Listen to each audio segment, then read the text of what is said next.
Si estás aquí en la Florida y tienes un accidente de tránsito, te resbalas o tienes una caída en un lugar público, mi recomendación es que la primera llamada que hagas sea al abogado Jared Spinger.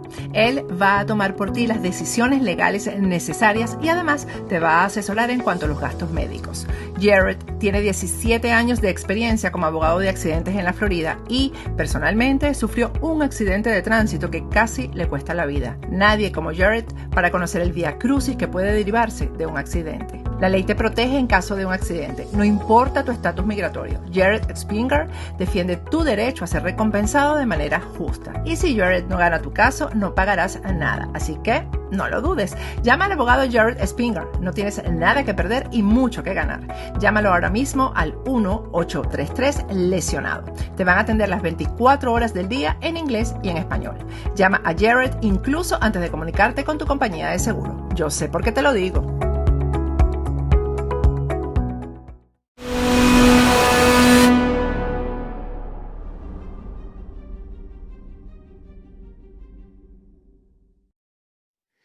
Fuera de orden, programa 402 de este martes 6 de abril del año 2021. Gracias por estar de vuelta. Gracias a todos los que se han suscrito a mi cuenta en Patreon, patreon.com/delaraf, donde apoyo me ayudas a seguir creando contenidos para todos. Facebook.com/delaraf.tv es el canal de comunicación directo con este servidor. No respondo con toda la rapidez que me gustaría, pero es sin duda el canal con el que me comunico yo personalmente. Nadie lo utiliza por mí. Así que cuando hay alguna información, algún derecho a réplica, que cada vez son más frecuentes, aunque la gente pide los derechos a réplica y cuando parece que los piden esperando que yo les diga que no. Porque cuando les digo que sí, entonces no quieren la réplica después. Pero bueno, igual están en su derecho y por allí nos vamos hablando. Estamos conversando con nuestro amigo Georg Aykov, quien ha indicado y ha dicho claramente a quien lo quiso oír, a quien lo ha querido leer, que en Venezuela lo que se vive es una guerra híbrida. Georg, ¿qué tiene de guerra y qué tiene de híbrida? ¿Y cuáles son los elementos que tú ves para decir esto es una guerra? Las guerras se ejecutan con criterios militares por personas formados en estrategia militar y eso es evidente que en Venezuela son militares que ejecutan. El presidente de la República en este momento, el usurpador, es civil. La persona que manda en la República, que es su esposa, evidentemente es civil. Pero son políticos que desde décadas en toda su formación han interpretado la realidad social como lucha de clases y además por estar especialmente conectados con Cuba, donde el socialismo se impuso por un movimiento guerrillero, por Colombia, donde es un movimiento armado que quiere imponer el socialismo a la sociedad.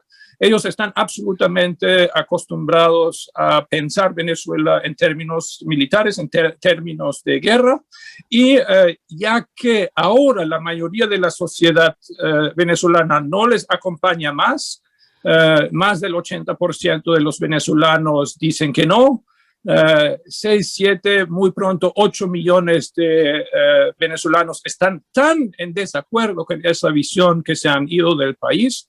Ahora se ve más claro que con estos criterios militares han emprendido el ataque frontal contra la sociedad y la pandemia ahora es donde se ve que ellos son implacables. Las muertes de los venezolanos no les importan.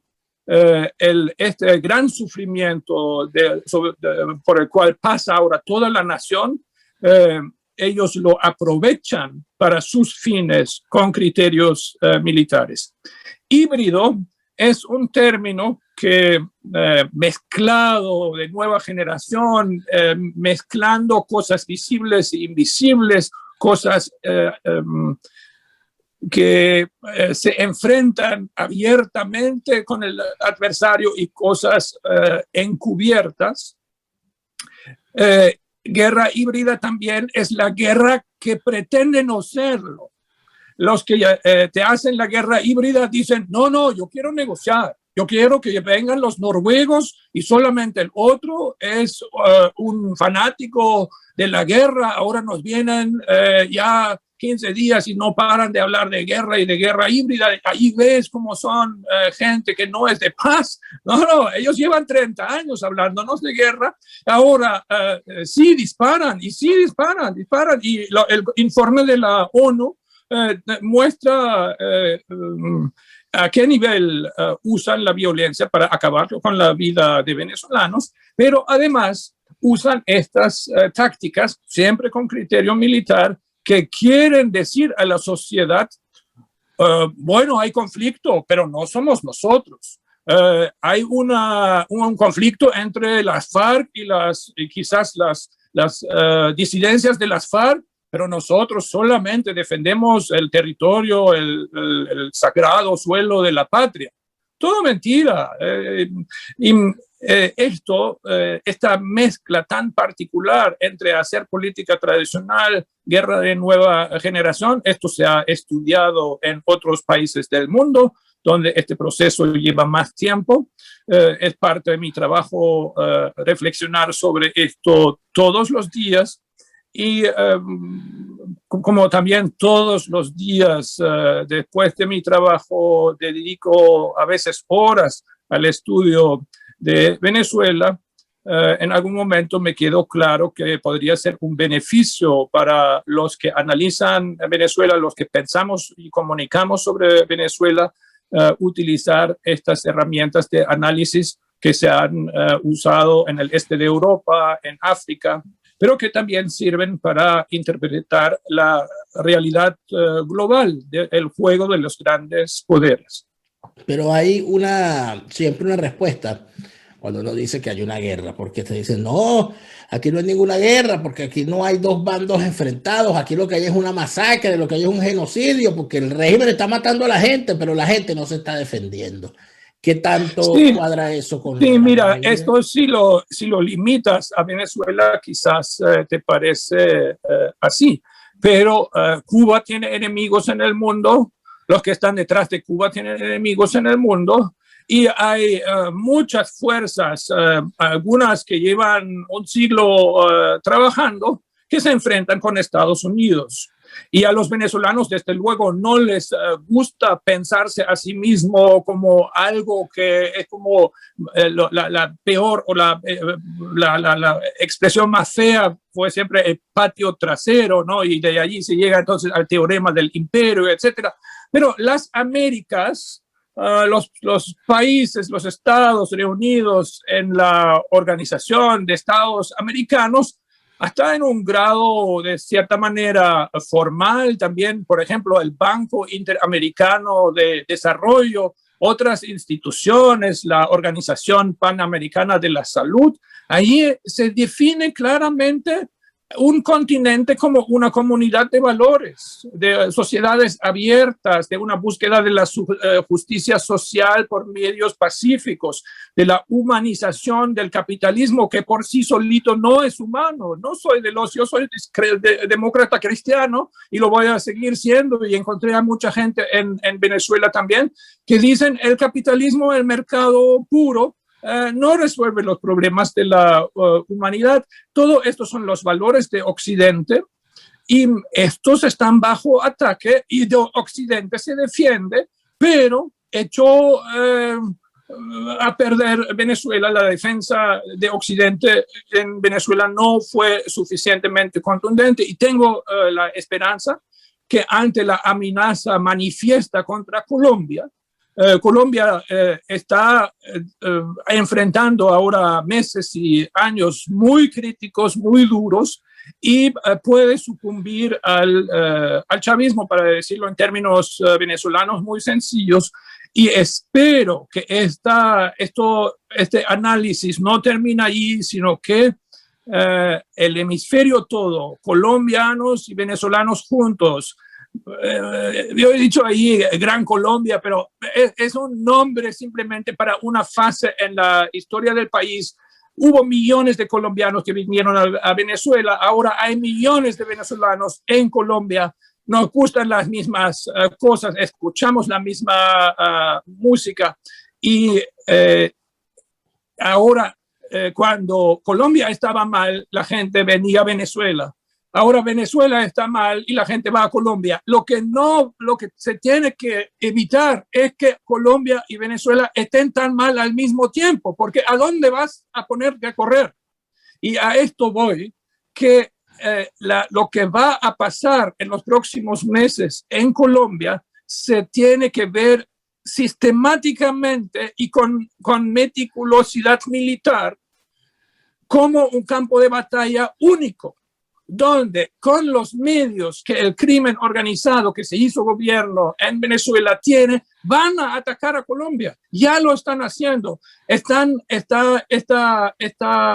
guerrilla en Venezuela es una incubadora y van a ser niños venezolanos que van armados a Colombia para joderle la vida a los colombianos. Y esto es lo que hay que evitar. Y de esto estoy hablando cuando hablo de guerra híbrida y de un campo de batalla que es Colombia y Venezuela juntos. Y sí, me parece necesario apelar a elementos de historia común, a raíces culturales que comparten Colombia y a historia política que comparten Colombia y Venezuela para construir el pensamiento, el análisis y la acción en defensa de las sociedades abiertas y humanas en Occidente que están bajo ataque. Y Colombia es la joya de la corona. Quieren utilizar Venezuela para destruir Colombia como han utilizado Cuba para destruir Venezuela. Es que el tema de los que nos hemos dedicado al estudio de la historia de Venezuela y de Colombia, inclusive ha llegado a momentos, o cuando se hace el estudio, en la gran mayoría de los centros de estudios serios de la historia de América, hay una especie de desesperación por parte de los expertos en la historia comparada de Venezuela y Colombia, que viene siendo la misma preocupación que le sentí yo en las aulas de clase a mi profesor Domingo Alberto Rangel, un hombre de izquierda, de las viejas guerrillas, de los procesos del 45 en adelante, como al profesor Rafael Arraiz Lucas, de las nuevas generaciones de historiadores colombo-venezolanos, que es como tanto en Venezuela como en Colombia, o sea, que somos, decía yo en estos días un periodista colombiano, somos hermanos siameses pegados por la espalda. Y entonces no tomamos conciencia de que hay uno atrás que está pegado de nosotros, que somos organismos vivientes paralelos, y que la historia inclusive es tan elocuente en sus ejemplos, que es casi exacta.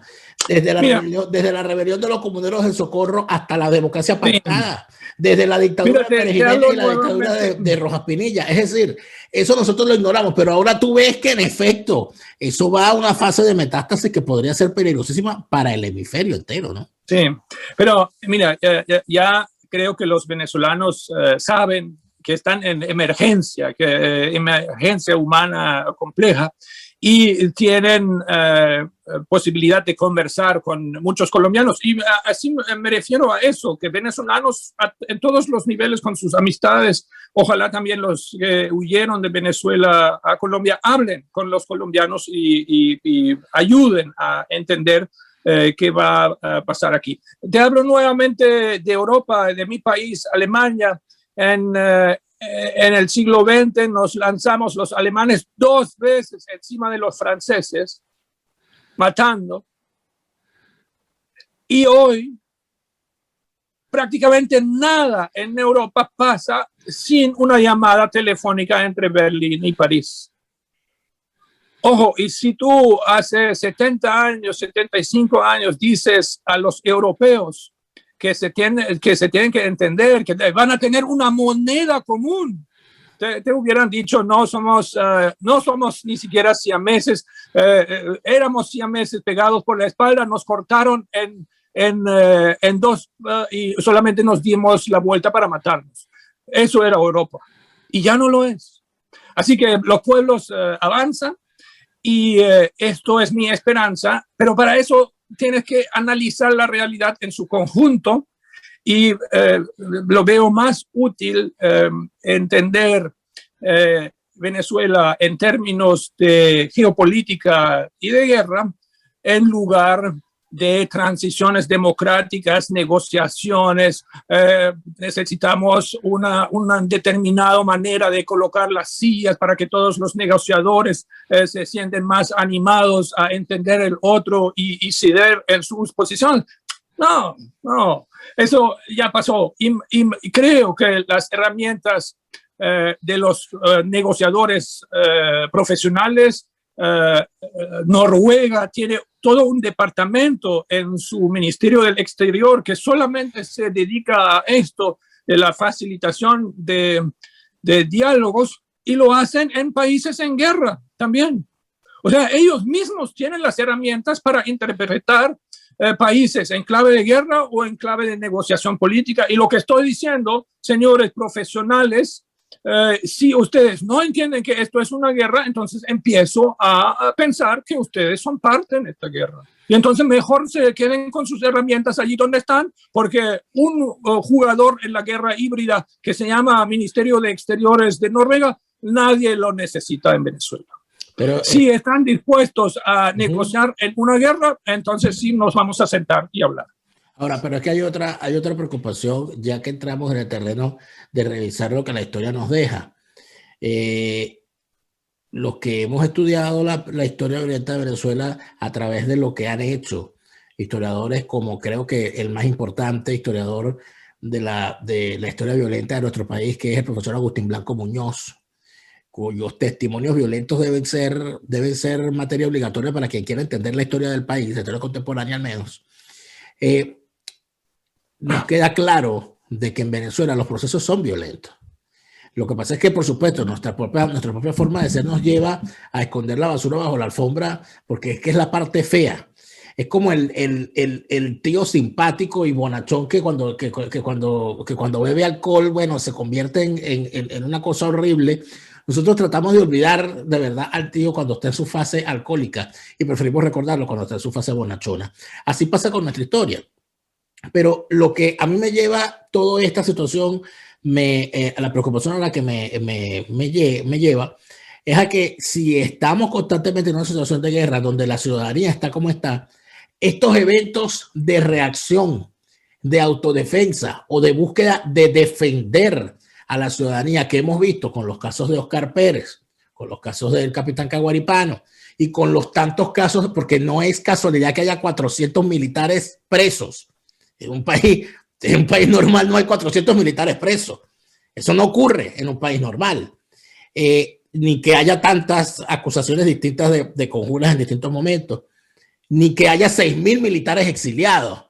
O sea, eso no ocurre en un país normal. Siendo las cosas así, yo creo que esos elementos van a seguir siendo anárquicos y voluntariosos, pero que de alguna manera no sé si terminan entonces retroalimentando el sistema, porque no llegan a nada, no están organizados, no tienen un frente político y siente uno entonces que terminan siendo en vano y quizás alimentando la frustración. Va a llegar, en tu opinión, en medio de esta guerra híbrida, un momento en el que sí va a haber una resistencia organizada, armada, como se arman en las guerras híbridas, ¿no?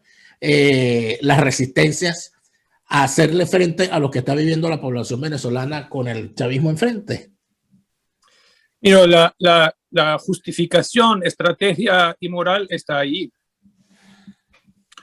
Y me imagino que mucha gente lo está pensando. Es una interpelación a hombres jóvenes entre 18 y 45 años.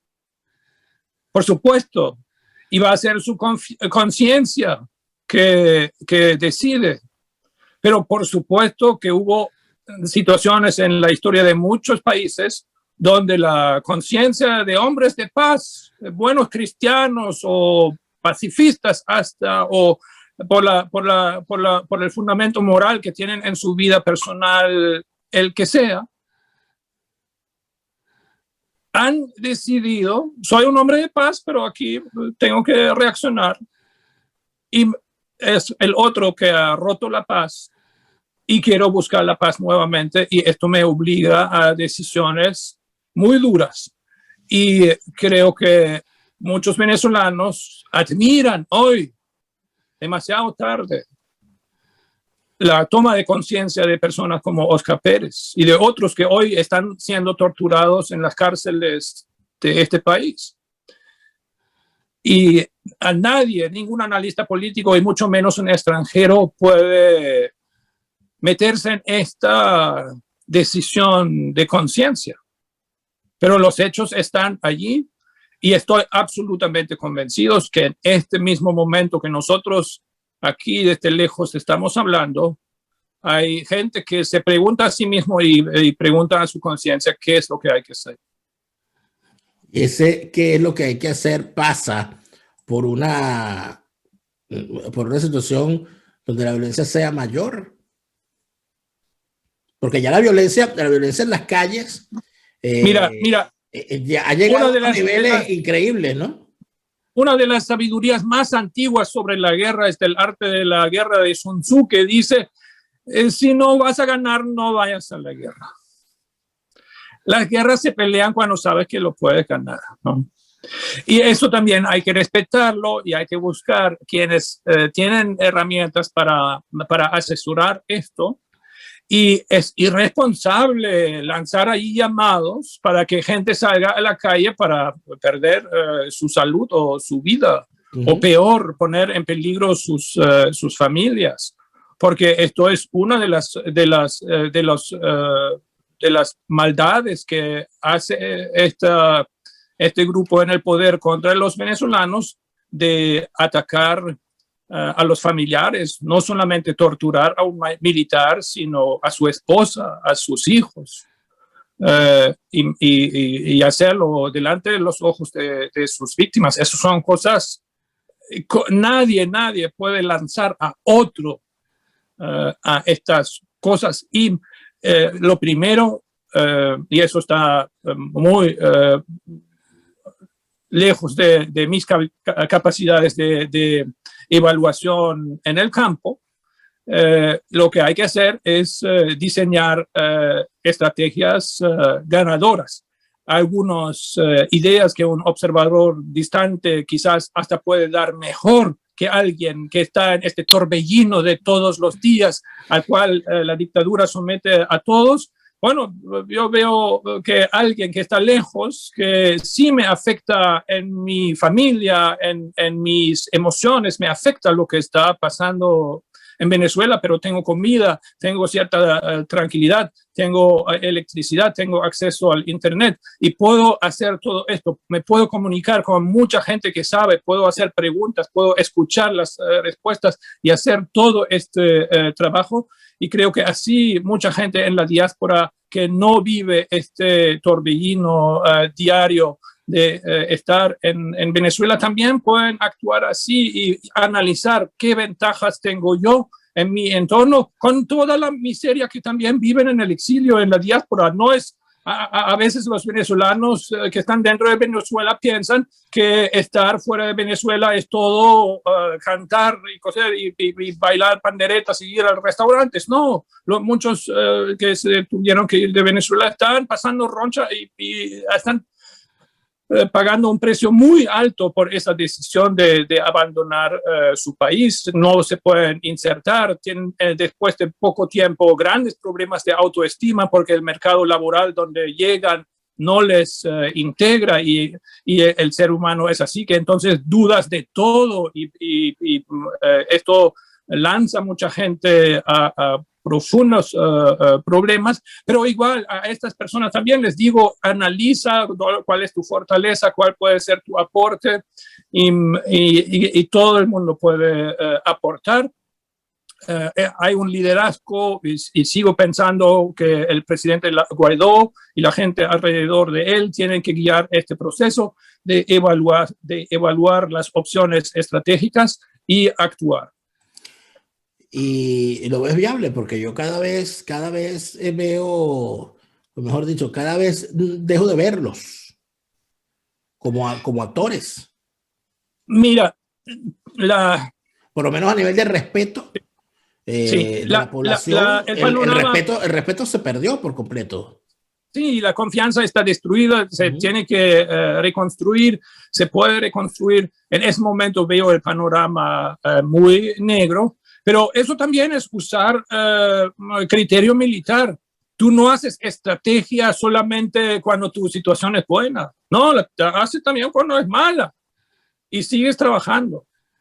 Y las alianzas internacionales son importantes y ahora creo que la comunidad internacional tiene mejores oportunidades para entenderlo cuando se explica cómo Venezuela va a afectar Colombia. En Colombia no es tan mala la situación. Hay que usar esta batalla que viene en Colombia para darle la batalla a esta usurpación en Venezuela. Esto se puede hacer. Ahí hay algo que trabajar. Hay muchos países que reconocen el presidente Guaidó. Con esto hay que hacerlo.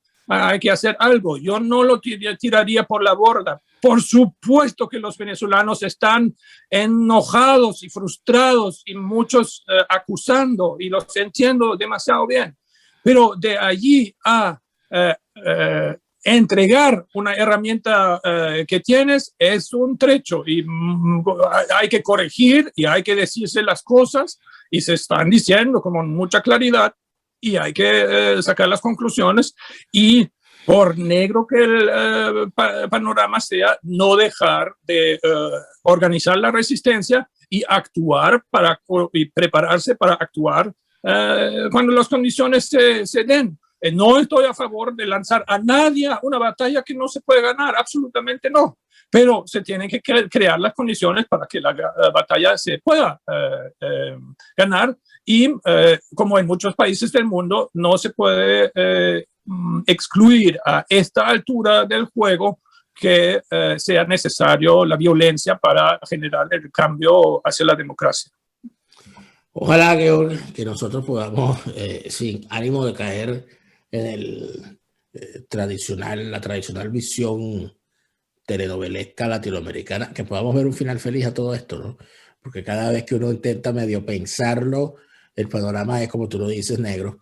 Pero sí, quizás lo que necesitamos es empezar a despertar, ¿no?